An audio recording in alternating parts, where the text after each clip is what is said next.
Le président Ouattara serait désormais favorable au report de la présidentielle ivoirienne d'octobre 2020. Une analyse de Zadi Vaka. Depuis quelques heures, il se murmure dans les oreilles des Ivoiriens que Ouattara serait désormais favorable au report de la présidentielle ivoirienne d'octobre 2020. Même si cela peut être mis sur le compte de rumeurs et non de fake news, en attendant que les officines france-africaines, auxquelles on prête cette confidence de Ouattara n'affirment ou n'infirmant l'information, il faut être réaliste et dire que techniquement, logistiquement, financièrement, le gouvernement ivoirien ne peut tenir la date du 31 octobre 2020. Donc sur ce point, la question du report peut être plausible et actée. Alors si le report est acquis comme le demande l'opposition ivoirienne dans son ensemble, tous les observateurs avisés de la situation actuelle de la Côte d'Ivoire, la communauté internationale, amis de Ouattara, la question qui fait débat est la suivante: Ouattara peut-il être candidat? La réponse, pour notre part, est sans fioriture non. Pourquoi pourrait-on nous demander? Et là encore nous répondons qu'au vu des dispositions de la Constitution aux articles 55 et 183, Ouattara ne peut pas être candidat.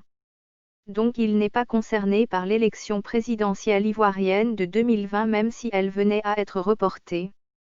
Ce qui reste à Ouattara, comme il est dirigeant du RHDP qui est un parti reconnu par la Constitution, c'est de s'apprêter pour participer aux futures négociations, en tant que président du RHDP et non président de la République, qui auront lieu en vue de mettre en place une transition qui va diriger le pays à partir du 1er novembre 2020.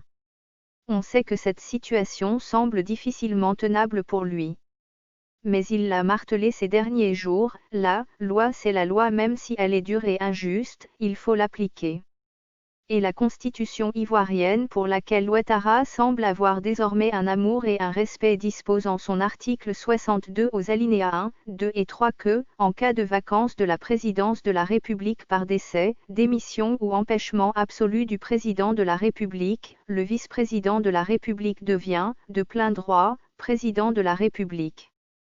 Avant son entrée en fonction, il prête serment devant le Conseil constitutionnel, réuni en audience solennelle. Les fonctions du nouveau président de la République cessent à l'expiration du mandat présidentiel en cours.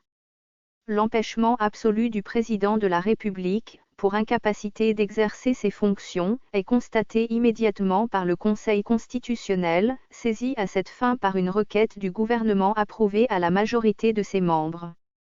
Or à la date du 31 octobre, Ouattara sera frappé par un empêchement à cause de la non-tenue de la présidentielle du fait de Ouattara lui-même qui s'est entêté à violer la Constitution, ce qui a créé le blocage institutionnel et constitutionnel qui se dessine à l'horizon. Il pourrait aussi évoquer comme jurisprudence le cas de Laurent Gbagbo qui est resté 10 ans au pouvoir sans élection, comme il le chante en ce moment.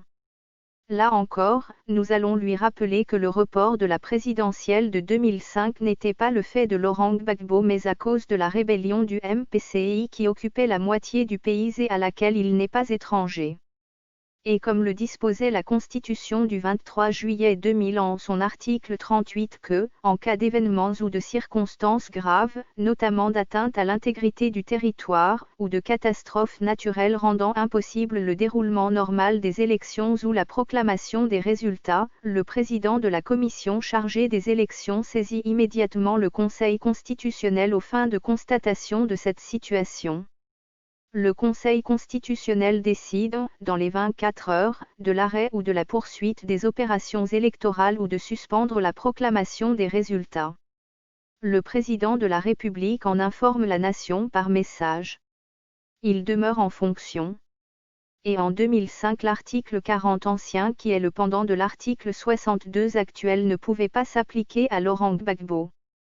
Quoi qu'il en soit, Ouattara, pris dans son propre piège d'homme sans respect de paroles données, sans respect de la Constitution, sans respect des citoyens est forclos. Place nette à une transition pour dessiner la nouvelle Côte d'Ivoire, réconciliée, une et indivisible.